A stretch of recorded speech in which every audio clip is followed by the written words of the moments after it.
परिवारों का टूटना बाजार के हित में है। जब परिवार बिखरते हैं तो बाजार फलता फूलता है। पहले एक परिवार एक घर खरीदता या बनवाता था, अब एक से अधिक घर खरीदने पड़ते हैं। एक से अधिक कार, एक से अधिक टेलीविजन, एक से अधिक वॉशिंग मशीन और ऐसे ही हर वो वस्तु जो एक ही पूरे परिवार के लिए पर्याप्त हुआ करती थी। बीते वर्षों में हमारे बाजारों में बहार आ गई, लेकिन समाज और परिवार बिखरते चले गए। पहले मुसलमान आक्रमणकारी आए, फिर यूरोपीय ताकतों ने हम पर हमला किया और भी कई लुटेरे आए और चले गए। लेकिन एक चीज जिसे वे छू तक नहीं पाए वो थी भारत की संयुक्त परिवार व्यवस्था। संयुक्त परिवार ही भारतीय समाज की वास्तविक सोशल सिक्योरिटी थी। यूरोपीय समाजों की तरह हमारे यहां पेंशन बहुत महत्वपूर्ण नहीं था। हमारे यहां अकेलेपन नाम की कोई बीमारी नहीं हुआ करती थी। मानसिक स्वास्थ्य कोई बहुत व्यापक समस्या नहीं हुआ करती थी। औपनिवेशिक शक्तियां आश्चर्य से देखती रहीं, लेकिन समझ नहीं सकी कि उनके द्वारा पैदा की गई हर मानवीय त्रासदी के बाद भी भारतीय कैसे बचे रह गए। पश्चिमी सभ्यताएं औपनिवेशिक मानसिकता से संचालित होती हैं। उनका सबसे बड़ा मजहब पैसा है। दूसरी ओर भारत है, जहां लोग आपस में मिल बांट कर रहते आए हैं।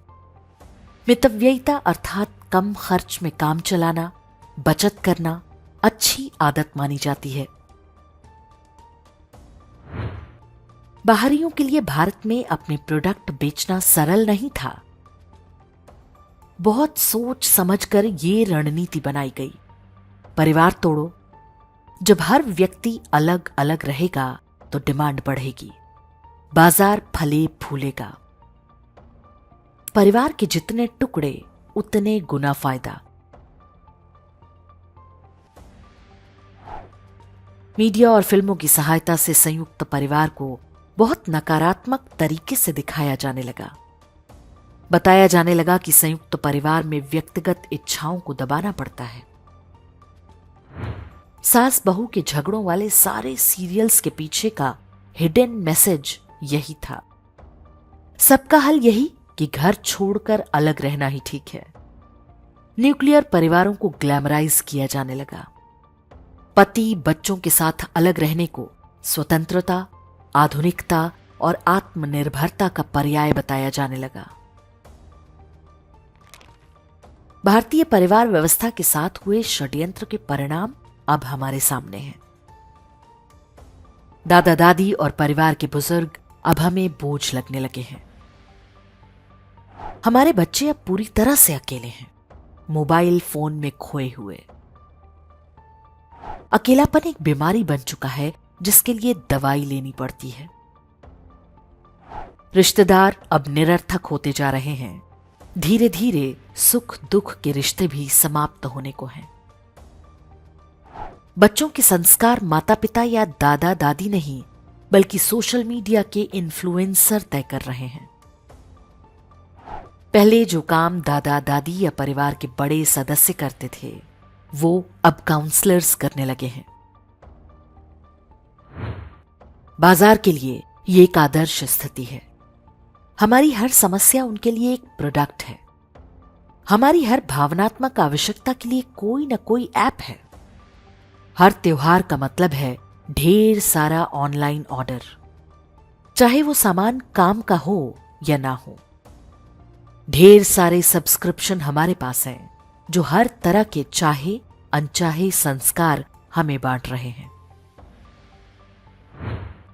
मात्र 2 दशक के अंदर हमारा समाज पूरी तरह से बदल गया और ये प्रश्न खड़ा होने लगा कि हम क्या से क्या हो गए।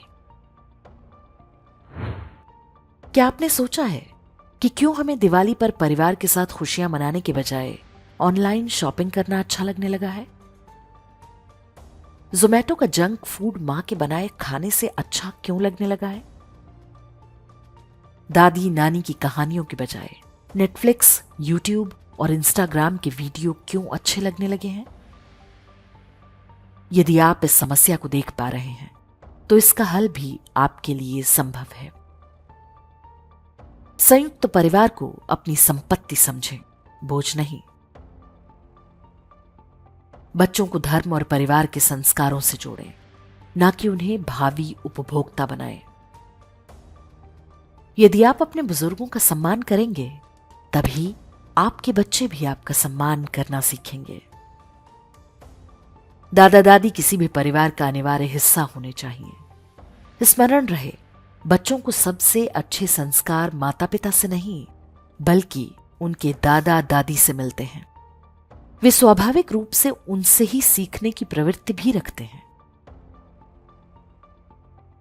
त्योहारों को भव्यता से मनाएं, लेकिन इस चक्कर में बाजार में सजे प्रोडक्ट्स का शिकार न बन जाए।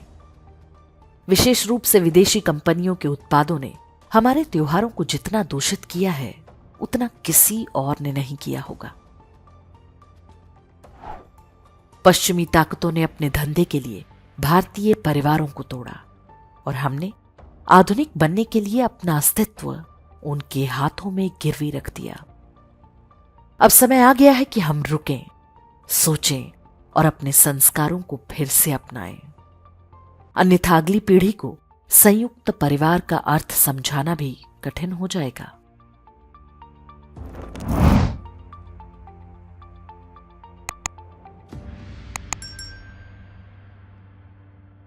इंडेक्स ऑनलाइन के वीडियो समाज को समर्पित हैं। आप इनको डाउनलोड करके जैसे चाहे वैसे प्रयोग कर सकते हैं।